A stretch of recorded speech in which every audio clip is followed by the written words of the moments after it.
Tonight we're in the second part of the study of heroes. I like looking at them, and I think God has a particular thing in mind with allowing us to see the variety of different people that He highlights throughout the Old and the New Testament. He shows their weaknesses, and then He shows their strengths. And what it is intended, at least in part, to do is allow us to look at those people and to some degree grab a hold of that boldness, that strength, that whatever that they have and apply it to our lives. Makes us stand a little taller. There was a movie I went to back in high school, and the guy in it was some kind of karate expert, and he was just so good at stuff. And of course, he was the individual that stood against all of the bullies that were there in town, particularly among the politicians. And they came after him at the end of the movie, and boy, he just knocked all kinds of heads. Well, eventually they did take him away, but everybody stood up and saluted, you know. And I remember after the movie was over with, that everybody was walking, marching out of that thing. I'm as tough as this guy is. You just had that measure of, I've got to be like that now and help take on all of these evil villains in the world today. I think this is what God's up to here in a very real way. He's allowing us to see these characters, recognizing the weaknesses, but also realizing that God highlights them, and the story's told so that you'll look at them and grab a hold of that and be challenged. And I think that's what He's after. So tonight's part two of that. It's a character that's well known throughout the Old and New Testament. His name's Moses. So he's mentioned in the Old, we're going to start there. Also is talked about in the New Testament. As we look at the situation that surrounds Moses, this is one of the reasons why I count him as far as hero goes. Of course, God has him included in there. But the fact is that the situation that he enters into the world in is one that is tough. Now look at chapter 1 of the book of Exodus and you can see what I'm talking about. Now, the king of Egypt spoke to the Hebrew midwives, of whom one of the names was Shiphrah, and another one named Puah. What names, right? And he said to them, however, he said, when you do the duties of the midwife for the Hebrew women, and you see them on their birth stools, if it's a son, then you shall kill him. But if it's a daughter, then she shall live. You can imagine the ruthless times that are going on. Now, as you read on a little bit further here, you find that the midwives really respected God and did not do what the Pharaoh would ask. And so he calls them on the carpet about it. I guess it was a magic carpet back in that day. But anyway, he calls them on the carpet about it. And they just come up with an excuse. Well, before we even get to the midwife, or before they get to the women, the baby's already born. They're so rugged. So they're kind of sliding off things. And so the next command comes in. So Pharaoh commands after that all the people would hear this, saying that every son who is born, you shall cast him into the river, and every daughter you shall save alive. So even if they're born and everything's going well, there's still a command that comes after that. Get rid of him. Drown him. I can't imagine the anguish when you just stop and think about that. You know, most women, when they're expecting, are delighted. Oh boy, you know. And that day and time particularly, although you never know, boy or girl, whoever, but I guess if you had several girls, you kind of hope for a boy. But in that day, it was the thing to have a boy. You had to have a namesake to come after you. But not anymore. And probably every Hebrew that came along, as soon as she started expecting, was, oh Lord, please make it a girl. I couldn't go through this again, she might say, of it being a boy. And the dad's praying probably the same thing. All used to be, I'm praying for a son to grow up to be just like me. It's like, oh Lord, no, please. So chapter 2 begins, and a man in the house of Levi went and he took as his wife a daughter of Levi, and so the woman conceived and bore a son. Now we read that, oh, bore a son. But it's like, oh, and bore a son. And when she saw that he was a beautiful child, what mama doesn't want that, she hid him for 3 months. Now her life is in extreme jeopardy. But mamas do those kinds of things. This is the kind of times that Moses is growing up in. He was a threat because of his existence, because he was a Hebrew. It was a threat to his family, a threat to his mother. Well, verse 3, when she could no longer hide him, she took an ark of bulrushes for him, daubed it with asphalt and pitch, and put the child in it, and laid it in the reeds by the river's bank. Now you know what happens afterwards. But in the middle of the moment, she has no idea what's going to come out of this. She's fixed it so it floats. Who of us would put a floating basket with a baby in it in the middle of the river and wish the best? I'm sure that it was accompanied by a lot of prayers, but this is the times that this boy is growing up. Well, as you know, verse 8 says Pharaoh's daughter saw what was going on, and so she gets the maidens out, and they bring the baby over. And guess who gets to name him? Not mom, not daddy, but somebody that doesn't even belong to him. I'm going to call him Moses because I pulled him out of the river. And so thus we have the character of Moses introduced. And the times that he's living in is a tough time. Israel's oppressed. So the family that he gets to know as his family really isn't his family at all. Although there is a little bit of God's providence involved in all of this, because while his older sister Miriam's watching what's going on and they see the baby crying, she runs up and real quickly makes a smart suggestion. Let me go find a Hebrew midwife so we can take care of the baby needing milk. And she goes and gets mama. God knows how to take care of things. He's got a big plan in all this, as you well know. Okay, so he grows up. At 40 years old, he's aware of what's happening here. Not that God's actually going to call him to do what he's eventually going to do, because that's way down the road. But he is of Hebrew background, and so he's going to try to save one. And he sees one being mistreated, and so he's just going to take advantage of it. Looking every which way, he doesn't see anything, and he kills the guy. Fair. We're going to start our own little revolution right now. But it isn't long after that he realizes that this is found out. And so now he runs for his life. And this is just starting. Because a long time will go by before God actually calls him. Another 40 years. It's 40 years now he spends in Pharaoh's house, and another 40 years out in the wilderness. Now he's taking care of sheep. It's a little different life than what he had before. But at least he's living. He takes on a wife, and there he is out there in the wilderness, or in the midst of areas, not in town like he had been. So, you look at Exodus 4, and as you're watching what's going on, it's amazing. Moses is talking with God now. God has been convincing him through chapter 3 in the burning bush how he has a mission for him. So chapter 4, verse 1, Moses answers and says to him, "But suppose they will not believe me, or listen to my voice. Suppose they say the Lord has not appeared to you." Let's just add to the list of things of why he really is having things go against him. The territory's rough. He's Hebrew in an area that's not very fond toward Hebrews.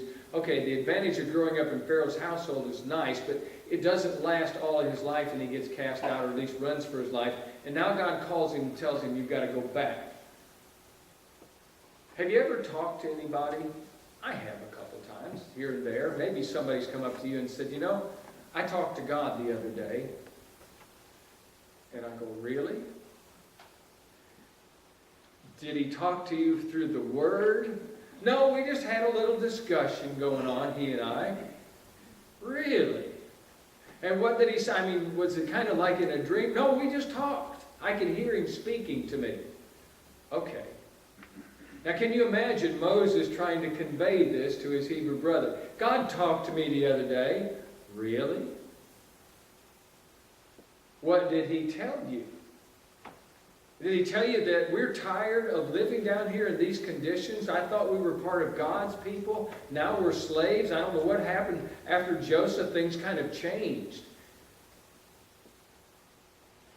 He doesn't have a whole lot going for him. And so you think about it, and when he's telling God, but suppose they won't listen to my voice or believe me, I can understand where he's coming from. Or maybe there was a few weird people in his day and time that said the same thing. But even if it's a reality, and it is, it's not a good thing. At least for convincing people that God's talking to you. All right, so in the middle of all this, he's going to be called. God's going to be asking him to step up and lead Israel. Now, I'm going to go through this whole span of what he does in the process because I want to tell you there's one point of why I think he's a hero. In Numbers chapter 11, after he has taken on all of Israel,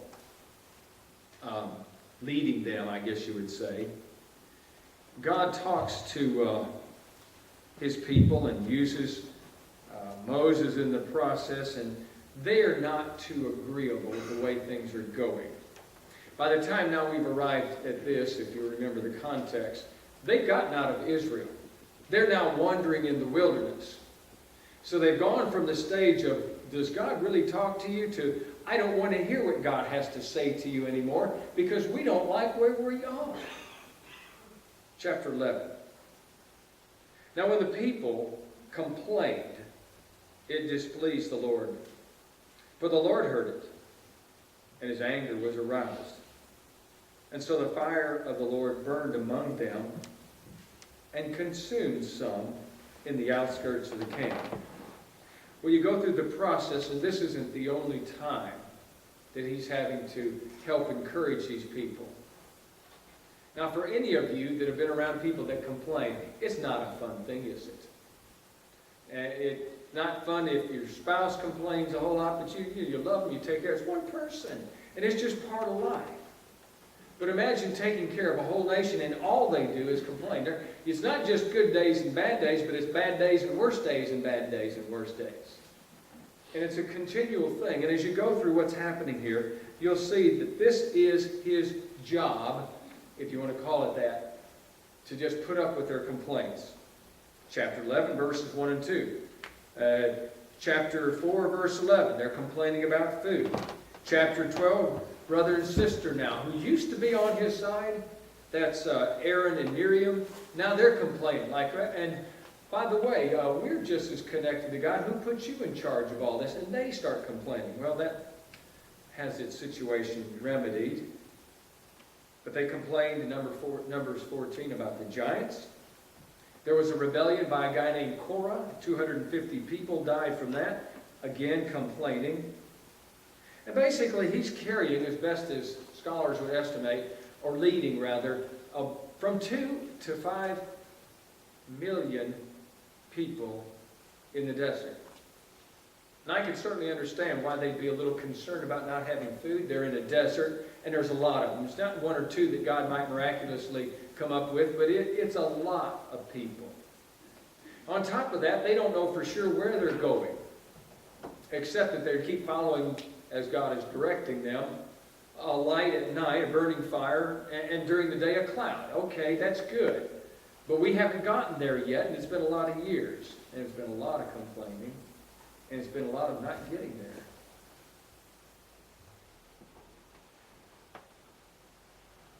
I like vacations.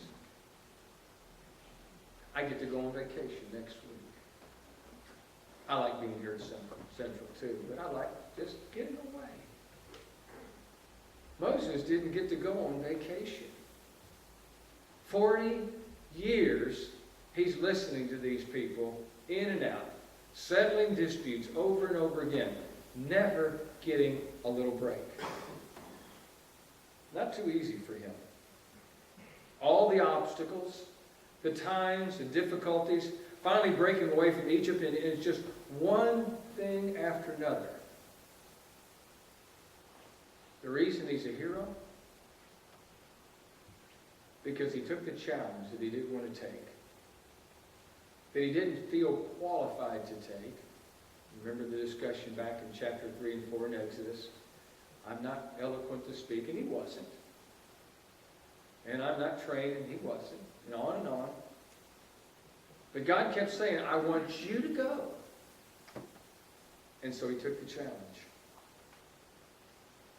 He did what God asked him to do. And day in and day out, he did what he was supposed to do. And there was a time, if you'll recall, in the midst of that story, that God got so disgusted with his own people. He, talking to Moses, says to him, he said, just step aside, I'm going to clean house here. And we'll just start afresh. And Moses stepped in and said, oh Lord, will you destroy these people? Your people after all of this time? And he fends for them. Think about what all these other people will say about the whole situation afterwards. Now God already knows all this, but what I find incredible is that Moses is not on his side. Because I think I would have been, if I had to do all of this for the number of years, when God said, let's do it this way, I would have said, good thinking, about time. Let's start over. And we'll just go from the ground up, but he doesn't. He took the task on entirely, and he held on to it all the way through. Even to the point, in the midst of all of this, you remember the situation where one time God told him to strike a rock for water, and he did so, and the next time in his anger, when the people asked for water, God didn't give him the direction to strike the rock, but only to speak to it. But that was enough that it cost Moses his opportunity to cross over the Red Sea and into the promised land of the people. He just got to see it from up high. But he did it day in and day out. Now I want you to listen to some of the things that he said to these people. Because out of all that's going on, it would have been a typical situation where people would have said, I'm not too keen on this. I'd like to try a different life. And yet you turn to Deuteronomy chapter 6. I'm trying to get my Bible over there. And he's still honoring God. In the midst of the challenges that have been it's got to have been the toughest ever. And chapter 6, verse 4. These are instructions that he gives these people about his Lord.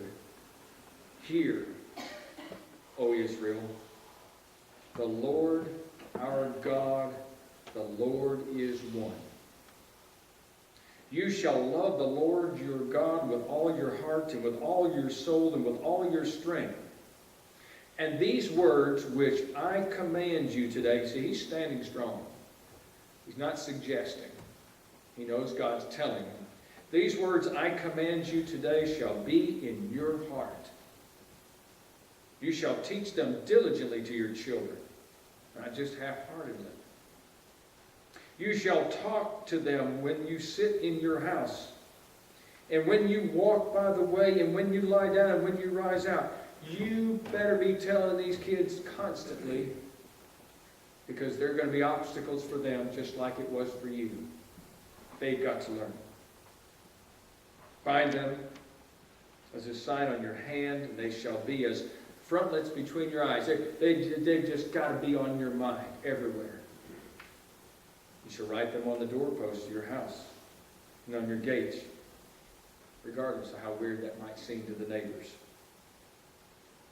So, verse 10, it shall be that when the Lord your God brings you into the land of which he swore to your fathers, to Abraham, Isaac, and Jacob, to give you large and beautiful cities which you did not build, and houses full of good things which you did not fill, hewed out wells which you did not dig, vineyards and olive trees which you did not plant. And when you've eaten and you are full, then beware, lest you forget the Lord who brought you out of the land of Egypt, from the house of bondage.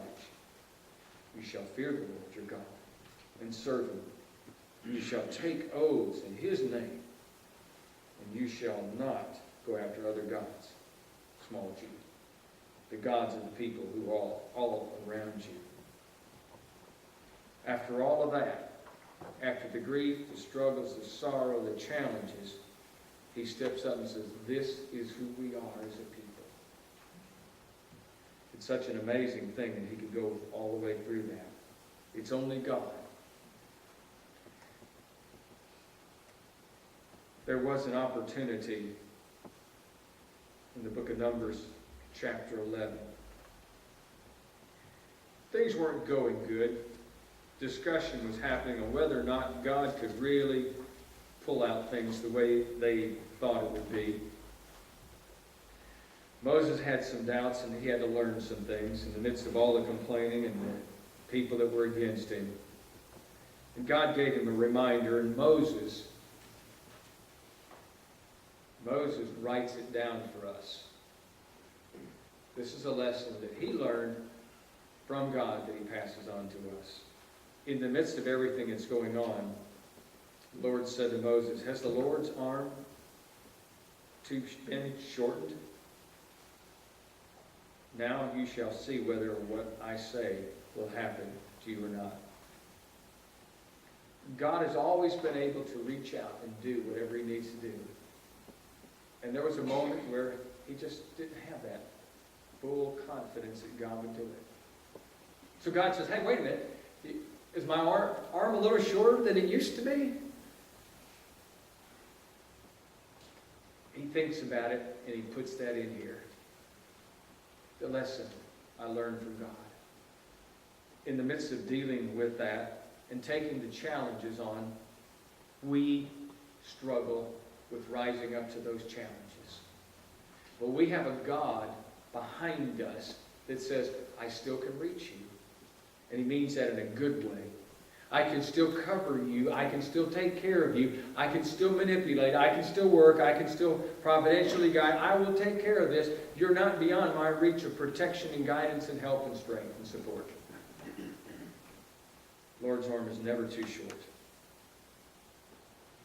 So at the end of his life in Deuteronomy, now in the latter part of that, chapter 32, he's closing out Deuteronomy, the second law, the second giving of the law.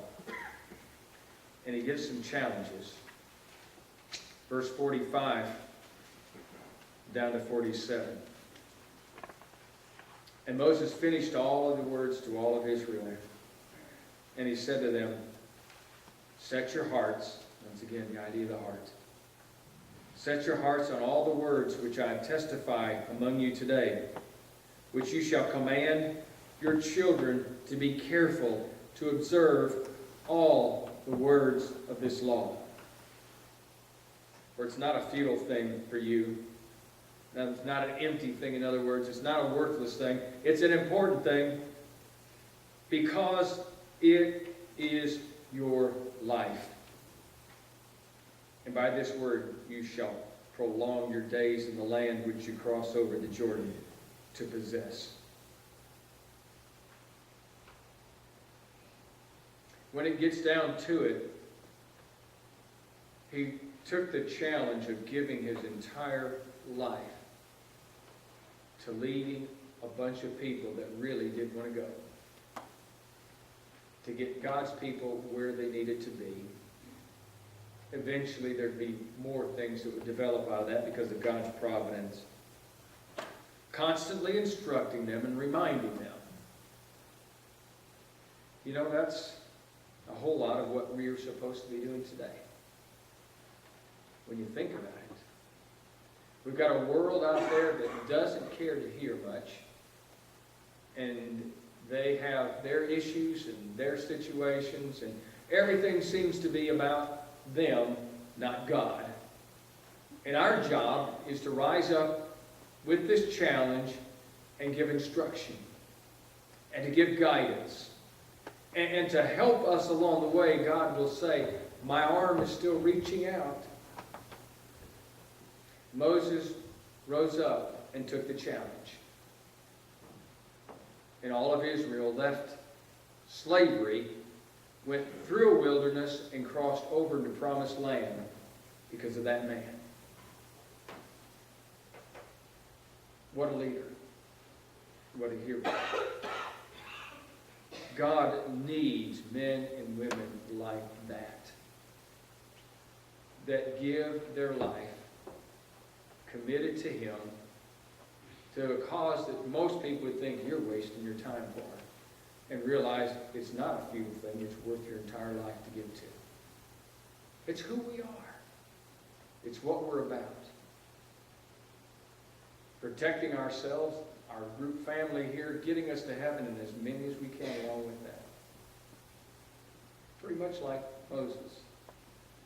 And you go back and you say, well, yeah, this is, but times are different now and they don't like it. It's like, ooh, same thing that Moses dealt with. People didn't care back then, care about God. His own people didn't care about it a lot. But he took the challenge just the same in a difficult time and stood for God and made a difference. God's arm's still out there.